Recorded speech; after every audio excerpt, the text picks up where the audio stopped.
안녕하세요. 오늘은 에코프로 BM에 대해서 설명을 하겠습니다. 에코프로 BM은 2016년 에코프로로부터 물적 분할되면서 설립된 기업이고 주력 사업은 2차전지 핵심 소재인 양극재를 생산하는 기업입니다.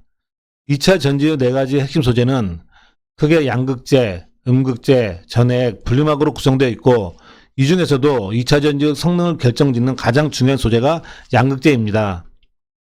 2차 전지에서 원가 비중이 가장 높은 것도 양극재이고 또한 2차 전지의 성능을 위한 연구개발 투자도 주로 양극재에 집중되어 있습니다. 동사의 최대 주주는 에코프로 등 특수관계인이 지분 53%를 보유하고 있고 동사가 보유한 자회사는 삼성 SDI와 조인트 벤처로 설립한 에코프로 EM이 있습니다. 동사는 에코프로 EM의 지분 60%를 보유하고 있고 2022년 1분기부터 연간 3만 톤 규모 양극재를 생산할 계획입니다. 양극재는 2차 전지의 핵심 소재이기 때문에 당연히 전방 산업은 2차 전지 시장입니다. 2차 전지는 다양한 산업에 적용되고 있고 사용처가 확대되고 있는 상황인데요. 먼저 소형 전지의 경우 스마트폰 등 다양한 IT 제품과 전동 공구 등으로 수요가 증가하고 있고 최근에는 자전거, 킥보드 등에도 적용이 빠르게 확대되고 있는 추세에 있습니다. 무엇보다 가장 큰 시장은 전기차입니다.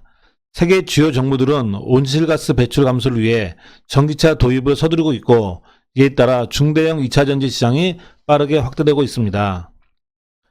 또한 최근 다시 부각되기 시작한 풍력과 태양광 발전에서 잉여 전력을 저장하는 ESS 시장도 확대될 것으로 보입니다. 이러한 이유로 2차전지 시장은 장기간 고성장세를 이어갈 것으로 전망되어지고 있는데요. 시장 전망 자료에 따르면 2차 전지 시장은 2020년부터 2030년까지 연평균 28% 성장할 것으로 전망되고 있습니다. 연평균 28%씩 10년간 성장할 수 있는 산업은 찾아보기도 어렵고 또한 시장 규모를 보면 10배 이상 커지는 것입니다. 다음은 양극재 소재별 특성에 대해서 간단히 설명하겠습니다. 양극재는 니켈, 망간, 코발트 등의 비중에 따라 성능에 큰 차이가 나는데요. 소재에 따라 NCA, NCM, LCO 등으로 분류됩니다. 니켈 함유가 높을수록 배터리 용량이 커지고 에너지 밀도가 증가합니다. 다시 말하면 배터리가 오래 간다는 것이죠. 반면에 망간 비중이 올라가면 안정성이 향상되고 가격이 낮아진 효과가 있습니다. 그리고 코발트 비중이 증가하면 배터리 수명이 증가하지만 가격이 상승한 효과도 있습니다. 결론적으로 양극재 개발은 배터리 용량을 늘리고 가격을 낮추는 방향으로 발전하고 있는데요. 니켈 비중이 증가하고 가격이 비싼 코발트 비중은 감소하고 있는 추세에 있습니다. 먼저 LCO는 에너지 밀도가 높고 긴 수명을 가진다는 장점이 있습니다. 하지만 코발트 가격 부담과 함께 충방전을 할수록 효율이 크게 감소한다는 단점으로 사용이 줄고 있습니다. 또한 LFP와 LMO도 사용이 줄고 있는 추세에 있습니다. LMO는 망간을 사용하여 가격이 저렴한 장점이 있으나 용량이 낮아 전기차의 주행거리를 늘리는 데 한계가 있고 LFP는 중국 기업들이 많이 사용해 왔으나 최근에는 NCM과 NCA로 전환되고 있어 성장률 둔화가 예상됩니다.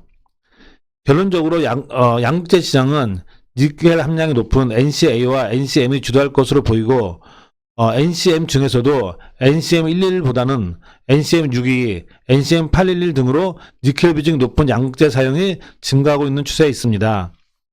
향후에는 니켈 함량이 80% 이상의 하이니켈 양극재 시장으로 확대될 것으로 보입니다.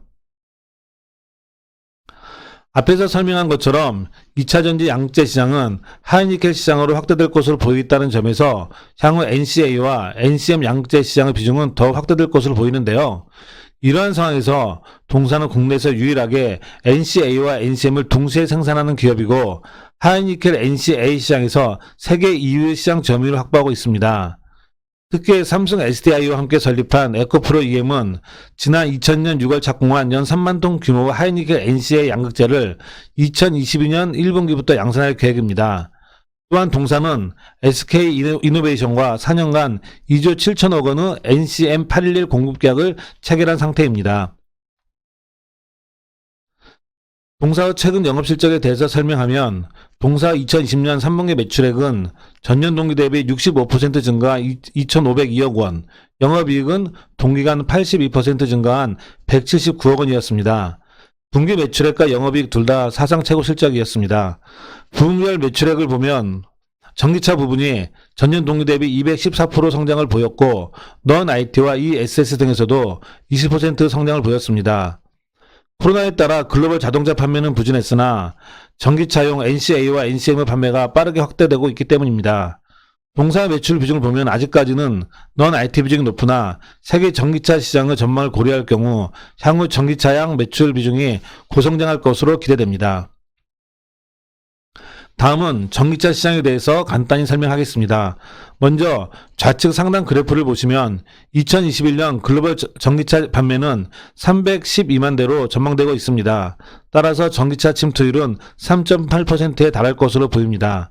그러나 10년 후인 2030년에는 침투율이 30%에 달할 것으로 보여 전기차 판매량은 3천만 대를 넘어설 것으로 보입니다.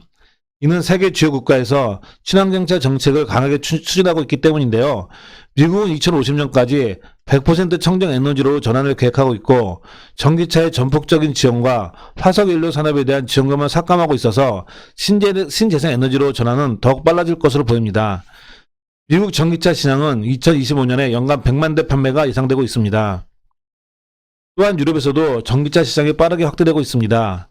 영국은 2030년부터 내연기관 자동차 판매를 제한하는 법안을 통과시켰고 독일은 2030년부터 내연기관 자동차 판매를 금지하는 한편 전기차 구매자를 대상으로 지급하는 보조금을 기존 2022년에서 2025년으로 연장했습니다. 또한 프랑스는 2040년부터 내연기관 자동차 판매를 금지하고 현재 친환경차 구매 시 최대 7,000유로 보조금을 지급하고 있습니다. 이러한 점을 고려하면 2030년 이후에는 순수 내연차를 보기 어려워질 수도 있을 것 같습니다. 다음은 동사에 대한 증권사 리포트입니다.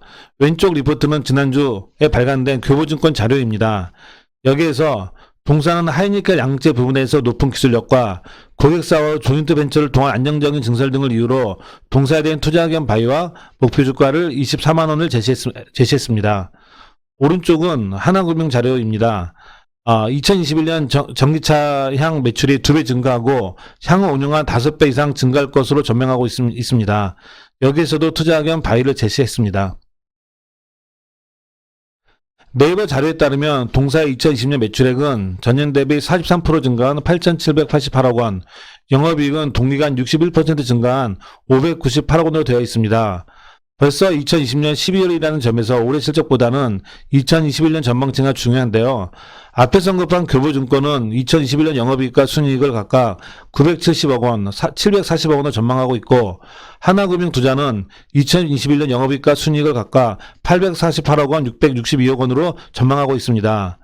동사의 지난주 시가총액이 3조 1,426억 원이라는 점을 고려하면 2021년 PER은 42배에서 47배 수준입니다. 동사의 높은 성장 가능성을 고려하면 단순히 PER이 높다고 해서 고평가되어 있다고 말하기는 어렵습니다. 그러나 단기적으로 보면 전기차 또는 2차전지 산업 이슈에 따라 주가의 변동성은 클 것으로 보입니다.